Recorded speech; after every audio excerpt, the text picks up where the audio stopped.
Story time Hindi.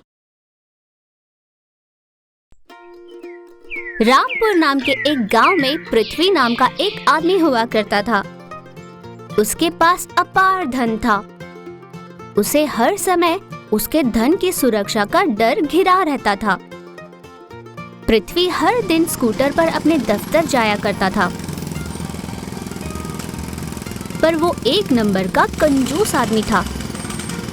हर दिन bus stand जाकर किसी को लिफ्ट दिया करता।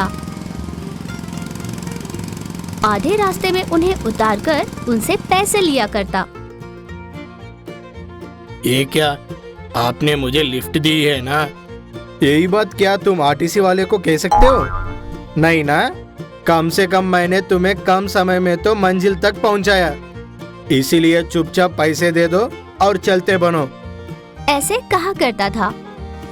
जो लोग उसे नहीं जानते थे और वो जो जानते तो थे, पर कम समय में पहुंचने के लालच में या ऑटो रिक्शा से कम पैसे लगने की वजह से स्कूटर पर चले जाया करते थे। एक दिन पृथ्वी अपने घर पर बैठा हुआ था। तभी उसके घर पर भिखारी आया। माँ जी, एक निवाला खाना दे दो, पेट भूख से जल रहा है। कहकर आवाज लगाने लगा।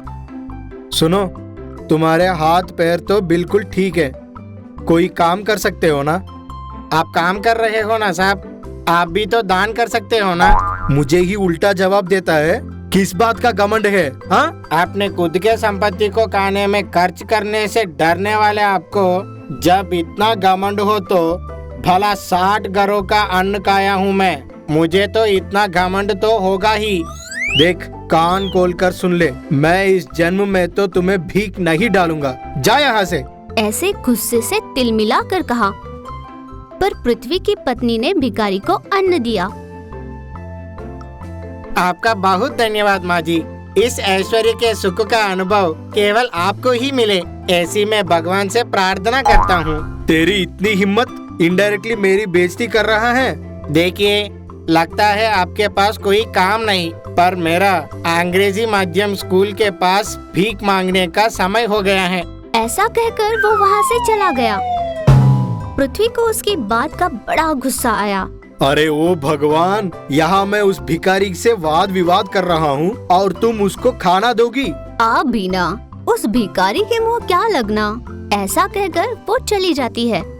मैं यहाँ तुमसे कुछ पूछ रहा हूँ और तुम कुछ कहे बिना चली जा रही हो। मैं भी ना, आपके मुँह क्या लगना। उसके ऐसा कहने पर पृथ्वी को कुछ समझ नहीं आया।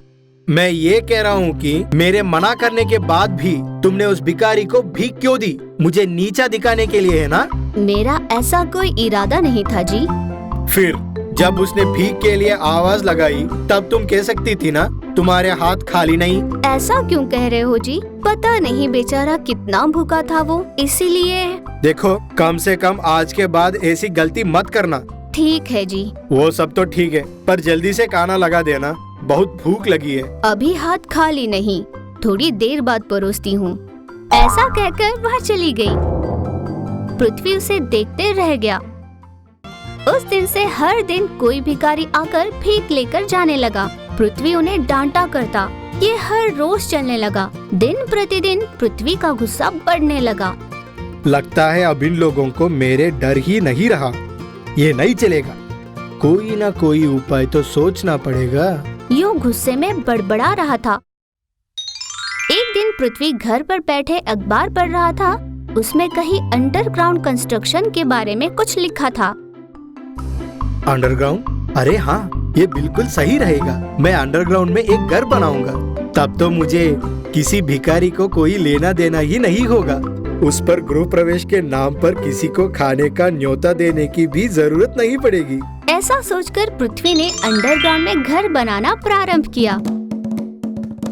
बड़े सुंदर रंगों से सजाकर बढ़िया सा घर बना लिया पृथ्वी ने। अपने अंडरग्राउंड वाले घर में शांति से खुशी से रहने लगा।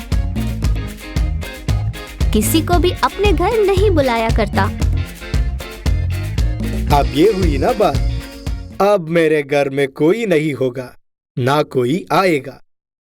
अब मैं आराम से रह पाऊंगा।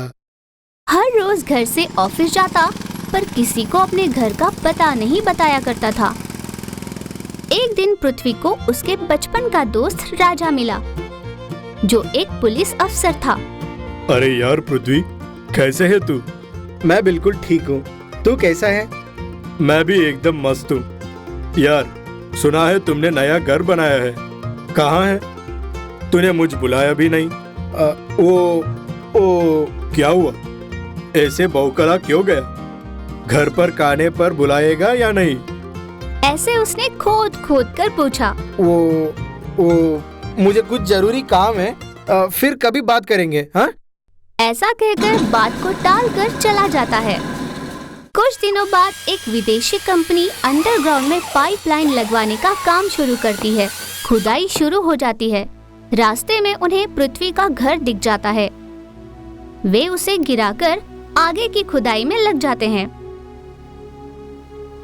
कुछ समय बाद बाहर गए हुए पृथ्वी और उसकी पत्नी घर वापस लौटते हैं और देखते हैं कि उनका घर ढेर हो चुका है।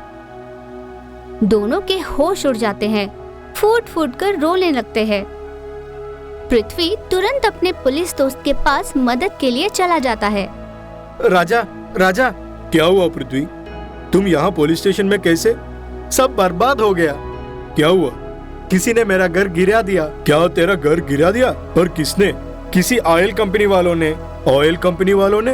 पर उन्होंने ऐसा किया क्यों? मेरा घर अंडरग्राउंड में है ना, इसीलिए। अंडरग्राउंड में घर? क्या अंडरग्राउंड में है तेरा घर? हाँ दोस्त, मैंने अंडरग्राउंड में अपना घर बनाया था। पृथ्वी ने फिर सारी बात बताई। उसकी बात सुनकर राजा हक्का बक्का रह गया। उसे समझ नहीं आ रहा था कि उसकी इस बात पर हंसे या रोए। सुन, अंडरग्राउंड में घर बनाना गैर कानूनी है।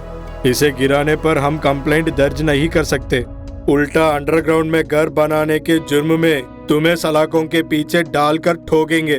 वो अलग। चुपचाप ईमानदारी से काम कर ले। खुश रह, भूल जा अपने घर को। इसी में तेरी भलाई है। पृथ्वी के पास राजा की बात मानने के अलावा और कोई चारा नहीं था। वो मुड़कर जा ही रहा था कि राजा ने उसे आवाज लगाई। पृथ्वी, आखिर तूने अंडरग्राउंड में घर बनाया क्यों था? दरअसल क्या है ना, वो हर दिन कोई ना कोई भिखारी मेरे घर भीख मांगने आ जाता था और तेरी भाभी रोज उन्हें खाना दे दिया करती थी। इसीलिए मैंने सबसे छिपकर अंडरग्राउंड में घर बना लिया था। सुना है कि घर में चूहे घुस गए तो किसी ने अपना घर ही जला दिया था। तुझ जैसा ही रहा होगा वो। राजा ने उसे फिर कभी ऐसी बेवकूफी ना करने की सलाह देकर वापस भेज दिया, पर पृथ्वी की मासूमियत पर उसे हंसी भी आ रही थी। हेलो दोस्तों, कैसे हो आप सब? ऐसे और भी मजेदार कहानियों के लिए बने रहिए हमारे चैनल स्टोरी टाइम हिंदी के साथ।